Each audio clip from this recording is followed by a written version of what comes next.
দাবি NHM জিন্দাবাদ we want justice সমকামৰ সমধৰ্ম প্ৰদান কৰা we want justice আমাৰ দাবি ন্যায্য দাবি আমাৰ দাবি মানি লওক আমাৰ দাবি মানিবই লাগিব NHM জিন্দাবাদ we want justice তালৈকে একো সহাৰি নাই দিয়া তেনেকে কৈছে আলোচনা কৰিব বুলি কিন্তু কিমান দূৰ কি কৰিব সেইখিনি আমি এতিয়ালৈকে গম পোৱা নাই কিন্তু আমি আন্দোলন চলাই গৈয়ে থাকিম দাবিটো বহুত আছে তথাপি সকলোতকৈ প্ৰধান দাবিটোৱে হ'ল আমাৰ pay scale with pay protection কাৰণ আজি বহুত মানুহৰ ৰিটায়াৰ ল'ব সময় হৈছে তেওঁলোকে এতিয়া যদি পে স্কেলটো যদি আপোনাৰ আজিৰ সময়ৰ যুৱ প্ৰজন্মৰ লগত মিলাই দিয়ে তেতিয়াহ'লে তেওঁলোকৰ বহুত অসুবিধা হ'ব গতিকে সেয়েহে আমি কৈছোঁ যে pay scale with pay protection আৰু আমাৰ হাতত এনেকুৱা ধৰণৰ এভিডেন্স বহুত আছে আপোনাৰ আজি 20 বছৰ ধৰি তেনেকুৱা বহুতবাৰ আমি আন্দোলন কৰিছোঁ আৰু আমাক চৰকাৰে কৈ আছে আশ্বাস দি আছে যে আজি হ'ব কালি আলোচনাত মাতিছে কিন্তু এইবাৰ কোনো পতিয়ন নাযায় আমাৰ হাতত এনেকুৱা আছে যে আমাৰ 12 state health mission of state health society তেতিয়া এটা মিনিটছ হৈছিলে আৰু তেতিয়া এনেকুৱা ধৰণৰ এটা দিছিলে যে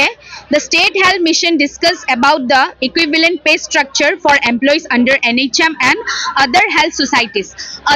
societies already হৈ গ'ল pay scale কিন্তু এতিয়ালৈকে NHM ৰ pay scale নাই হোৱা গতিকে আমাৰ এতিয়া এটাই দাবী থাকিব যে আমাক pay scale প্ৰদান কৰক with pay protection কিহৰ কাৰণে আপোনালোকৰ দৰমহাটো কিহৰ কাৰণে বঢ়া নাই বুলি ভাবে আমি আপোনালোকে সকলোৱে দেখিছে যে কোভিডৰ সময়ত হওক বা প্ৰত্যেকটো এতিয়াও বৰ্তমান সময়তো আমি ইমান প্ৰটেকশ্যন কৰি আছোঁ কিন্তু আমি আমাৰ স্বাৰ্থটো নাই চোৱা আমি এতিয়াও আমাৰ ইমাৰ্জেঞ্চি ছাৰ্ভিচখিনি আমাৰ ডক্টৰসকলে আমাৰ চিষ্টাৰসকলে আমাৰ টেকনিকেল পাৰ্চনসকলে মন নগ'লেও দিব লগা হৈছে এতিয়া বহুতে কৈছে যে আমি আনক সুৰক্ষা কৰি পেলাই আমি নিজে ভাগৰুৱা হৈছোঁ নিজে অসুখী হৈ গৈছোঁ কিন্তু আমাৰ হাতত আৰ্থিক সম্বল নথকা কাৰণে আমাৰ মানুহে আজি নিজে ট্ৰিটমেণ্ট কৰিব পৰা নাই কিন্তু আনক ট্ৰিটমেণ্ট কৰি গৈ আছে গতিকে আমাৰ ফালৰ পৰা আমি গোটেইখিনি কৰণীয় কৰিছোঁ এতিয়া আমি সেইকাৰণে চৰকাৰৰ ওপৰত সম্পূৰ্ণ আস্থা ৰাখিছোঁ আৰু আমি দাবীও প্ৰদান কৰিছোঁ যে আমাকো পে প্ৰদান কৰক পে স্কেল আমাকো প্ৰদান কৰক আমি এতিয়ালৈকে তেনেকুৱা সময়সীমা দিয়া নাই কাৰণ সময়সীমা বুলি কথা নাই আমি যুঁজ কৰিয়ে আহিছোঁ আগৰ পৰাই আমাক আজি দিব কালি দিব তেওঁলোকেহে সময়সীমা নিৰ্ধাৰণ কৰি আছে আমি নাই কৰা সময়সীমা কিন্তু আমি এতিয়া আমাৰ এই আন্দোলন আপোনালোকে নিজেও দেখিছে যে আমি আজি দ্বিতীয় দিন কিন্তু ইয়াৰ পৰৱৰ্তী পৰ্যায়ত যদি আমাক কোনো সঁহাৰি নিদিয়ে স্পষ্টভাৱে তেতিয়াহ'লে এই আন্দোলন কিন্তু এইবাৰ নৰখে চলি থাকিব সেইটো আপোনালোকে ক'ব পাৰিব আমি যিহেতুকে ইয়াতে আছোঁ আমি শুনিছোঁ কিন্তু আমাৰ এই ক্ষেত্ৰত কোনো প্ৰত্যক্ষভাৱে আমি চাবও যোৱা নাই বা আমি প্ৰত্যক্ষভাৱে কোনো বিবৃতিও দিব নোখোজোঁ নমস্কাৰ আমি সকলোকে ধন্যবাদ জ্ঞাপন কৰিছোঁ NHM আজি কৰ্মচাৰীসকলে বিগত দুদিন ধৰি যি আন্দোলন কৰি আছে এই আন্দোলন ফলপ্ৰসূভাৱে আগবাঢ়িছে আমি বাৰে বাৰে এই কথাখিনি অৱগত কৰিছোঁ যে 2013 চনৰ 213 নম্বৰ ভাৰ্ডিক্টত লিখা আছিল ইকুৱেল ফেভাৰ ইকুৱেল ৱৰ্ক অৰ্থাৎ সেই ভাৰ্ডিক্ট মতে মহামান্য উচ্চতম ন্যায়ালয়ে কৈছে যে সমকমৰ সম মজুৰি বা সম মৰ্যাদা দিব লাগে কিন্তু চৰকাৰখনে আমাক কিয় দিয়া নাই মুখ্যমন্ত্ৰী মহোদয় বিষয়টো জানে তেখেতে স্পষ্টভাৱে যেতিয়া কৈছিলে যেতিয়া স্বাস্থ্যমন্ত্ৰী লিখিছে যে আমি সৰ্বশিক্ষাৰ লগতে আমাৰ চৰকাৰ আহিলে NHM ৰ কৰ্মচাৰীসকলক ৰেগুলাৰ কৰিম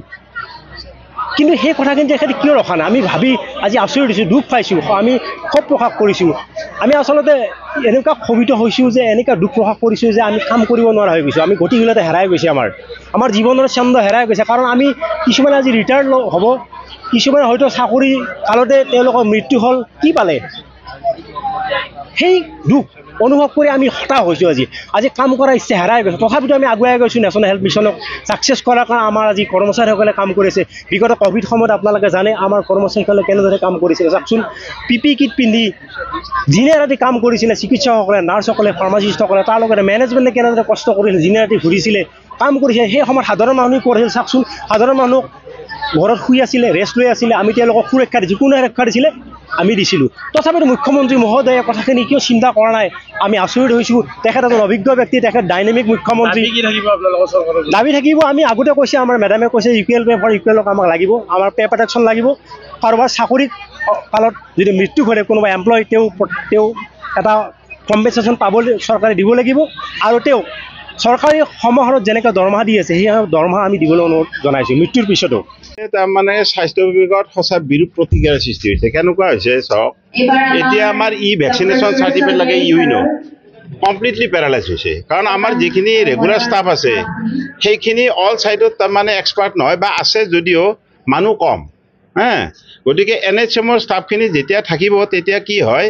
আমাৰ ৰিপৰ্টিংখিনি কৰাৰ খুব সুবিধা, কাৰণ তাতে ডাটা সম্পৰ্কীয় যিখিনি ল'ৰা আছে সেইখিনি তেখেতসকলেই মেক্সিমাম কৰে।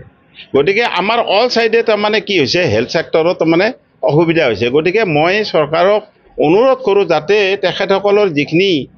মানে দাবী, জৰুৰী দাবী, এই দাবীখিনি সোনকালে পূৰণ কৰি পেলাই তেখেতসকলৰ অভাৱ অভিযোগখিনি যাতে পূৰণ কৰে। আৰু কৰিলে কি হয়, আমাৰ স্বাস্থ্য বিভাগটোত এতিয়া মানে NHM ষ্টাফখিনি থাকোঁতে যেনেকৈ চলি আছিল এতিয়া সঁচাকৈ মানে পেৰালাইজ, কাৰণ আমি আছোঁ কিন্তু আমি যিখিনি ৰিপৰ্টিং কাম কৰিব লাগে, যেনেকৈ আমি আগবাঢ়িব লাগে আগবাঢ়িব পৰা নাই। সেইকাৰণে মই চৰকাৰক অনুৰোধ কৰোঁ যাতে চৰকাৰে তেখেতসকলৰ মানে ন্যায্য দাবীখিনি সোনকালে পূৰণ কৰি আমাৰ স্বাস্থ্য বিভাগটো যাতে মানে উন্নতিৰ ক্ষেত্ৰত ত্বৰান্বিত কৰে। এইখিনি মোৰ মেইনলি ক'বলগীয়া। আৰু কথা হৈছে কি, এতিয়া ধৰক প্ৰত্যেকখন চিকিৎসালয়তে কেনে হৈছে, মেক্সিমাম তাৰমানে NHMৰ ষ্টাফেই তাৰমানে ডক্টৰ হওক নাৰ্ছ হওক মানে চলি আছে। এতিয়া কি হৈছে, এই যেতিয়া ষ্ট্ৰাইকত সোমাই গৈছে, সোমাই যোৱাৰ লগে লগে তাৰমানে আমাৰ হেল্থ ছেক্টৰটোত মানে পেৰালাইচিছ হোৱাৰ দৰে হৈছে। কাৰণ কিয়, যিখিনি আমাৰ ষ্টাফ আছে, ডক্টৰে হওক বা নাৰ্ছেই হওক বা আদাৰ ষ্টাফ, ডাটা বিশেষকৈ ডাটাৰ ক্ষেত্ৰত, ৰিপৰ্টিঙৰ ক্ষেত্ৰত, এই ক্ষেত্ৰত মানে ভয়াৱহভাৱে তাৰমানে 100ৰ 90% তাৰমানে মানে আপোনাৰ ডিফিকাল্ট হৈছে। গতিকে মই ভাবোঁ সাধাৰণ ৰাজ্যটো উপকাৰ মানে ক্ষতি হৈছে। কাৰণ কিয়, সাধাৰণ এতিয়া চিভিলতে যিখিনি আছে ধৰক এতিয়া তাতে তাৰমানে NHMৰ ষ্টাফে মেক্সিমাম আছে। গতিকে চিভিলৰ পৰা আৰম্ভ কৰি আপ টু গ্ৰাছৰুট তাৰমানে চিকিৎসাৰ ক্ষেত্ৰতো ৰাইজ বহুতভাৱে ব্যাহত হৈছে। গতিকে মই ভাবোঁ চৰকাৰক এইখিনি সোনকালে কাম কৰি দিলে তেখেতসকলৰো হয়। কাৰণ কিয়, বৰ্তমান সময়ত বস্তুৰ যি দাম সেই হিচাপত তেখেতসকলৰ যিটো পাৰিতোষিক সেইখিনি মই ভাবোঁ সেইখিনি খুব কমেই। গতিকে চৰকাৰে চাই চিতি তেখেতসকলৰ লগত আলোচনা কৰি তেখেতসকলক সন্তুষ্ট হোৱাকৈ, বা চৰকাৰে জানে কি কৰিলে কি ভাল হয়, সেইমতে কৰিলে মই চৰকাৰক অনুৰোধ কৰোঁ যাতে অতি সোনকালে তেখেতসকলৰ দাবীখিনি পূৰণ কৰি তেখেতসকলৰ অভাৱ অভিযোগখিনি যাতে মানে সফল কৰে, আৰু আমাৰ স্বাস্থ্য বিভাগটো যাতে ৰাইজে সোনকালে তাৰমানে সুবিধাখিনি পায়। লগতে এতিয়া যিটো অৱস্থা হৈছে এই অৱস্থাটো যাতে সোনকালে অৱসান হয়, তাৰ কাৰণে মই চৰকাৰক টানি অনুৰোধ জনাইছোঁ।